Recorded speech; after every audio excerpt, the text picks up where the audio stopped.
เป็นไซส์ยี่ห้อเอ သူတော့မဆက်ပဲနဲ့ရတယ်ဆက်ပါပါတော့ပဲ ကြီးလို့လားအဖေတို့ဒီလိုဆိုက်ကကြည့်ထားနော် เอ้ အဖေတို့ဒီလိုဆိုက်မကြည့် อืม အဖေတို့ကြည့်ဒီလိုဆွဲနှုတ်ဒီကောင်ဒီလိုဖြည်းဖြည်းဆွဲနော်အဖေတို့ဒဲထားမယ်နော်ပြီးရင်မြေကြီးကိုထည့်မယ်နည်းနည်းဖိမယ်နော်ဘာလို့သူရေဖွင့်လို့ရှိရင်ဟိုအောက်ကိုမပြုတ်သွားအောင်လို့အဖေတို့ဒီလိုထည့်ပြီးရင်မှနည်းနည်းထည့်မယ်နော်ပြီးရင်မှဒီဘေးတွေမှာလိုက်ထည့်မယ်နည်းနည်းဖိဖိသူရေဖွင့်လို့ရှိရင်မြေကြီးတွေဟိုအောက်ကိုမနစ်သွားအောင်လို့နော်ဒီကောင်ထိမမြုပ်အောင်နော်ဒီကောင်ထိမြုပ်လို့ရှိရင်အကောင်အပင်ပုတ်သွားမယ်ဒီမှာ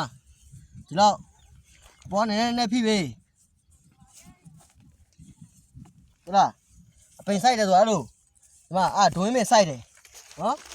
ဒီမှာပြန်ဒွင်းမင်းစိုက်ထားမယ်ဒီမှာဒီလိုပြီးပြီအဲ့မှာ